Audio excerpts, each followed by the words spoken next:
Radio Bundelkhand के बारे में मुझे ऐसे पता चला कि मैं एक बार ओरछा ही गया था, तो वहाँ कोई इंसान रेडियो बुंदेलखंड ही सुन रहे थे। तो मैंने उनसे जानकारी ली कि इतने अच्छे कहाँ से कीर्तन भजन आते हैं, बातें इतनी अच्छी कहाँ से आती हैं।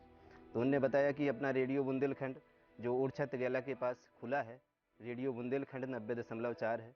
और जो कुछ आज हम लोग खेती किसानी ही करते हैं और अपने घर में साफ़ सफाई करते हैं, और जो आपने देखा है कि हम पौधे भी हमारे अंदर लगे भी हैं, तो सब रेडियो बुंदेलखंड की शिक्षा है।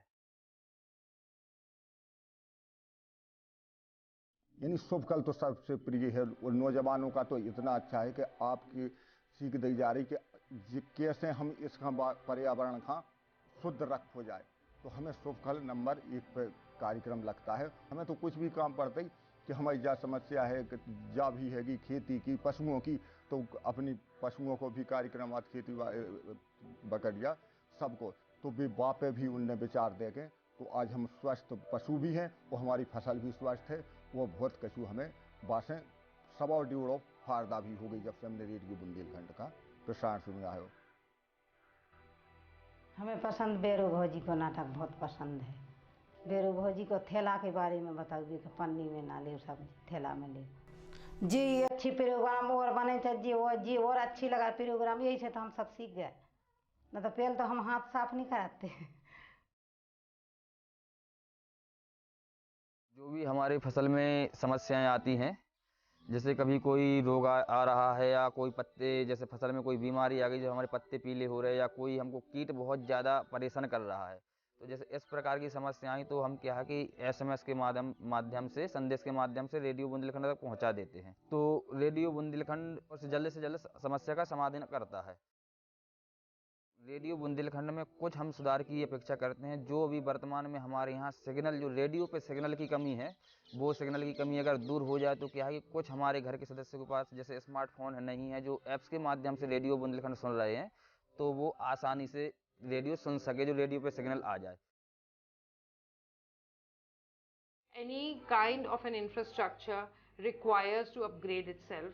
It requires that as technologies change and evolve, the mechanisms also upgrade and build in their capacities to become more efficient, more effective.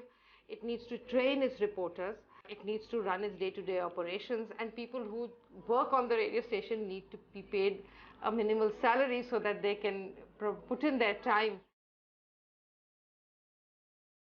निश्चित रूप से संसाधन मुझे ऐसा लगता है कम हैं, लेकिन इसके बावजूद भी उन्होंने इसकी कमी नहीं अखरने देते।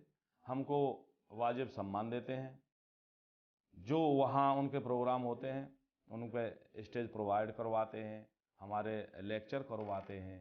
कभी ऐसा होता है वैदेशिक जो फॉरेनर्स हैं उनके साथ भी इंटरेक्शन होता है। तो मुझे लगता है कि ये टीम आपकी बहुत अच्छी है और स्टाफ को एम्पावरमेंट करने की ज़रूरत है।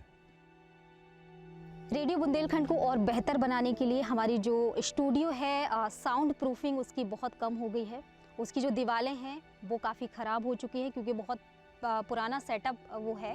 तो एक तो वो नया सेटअप हो जाए, एक नया लुक उसको मिल जाए। दूसरी चीज़ ये है कि हमारी टीम बहुत ही कम है, और ख़ास तौर से महिलाओं की अगर बात करें तो वो बहुत कम है। अगर ये सब हो जाता है तो रेडियो बुंदेलखंड एक बहुत ही अच्छा माध्यम बन सकता है, समुदाय के लिए भी और बाकी लोगों के लिए भी। To be able to manage, therefore, within the community space for the community, basic minimum support is needed, and I think that is something we are really looking to funding sources, to corporate groups from their corporate social responsibility, to foundations, and to universities to come and provide us expertise, senior journalists and media houses to lend their shoulders to this venture.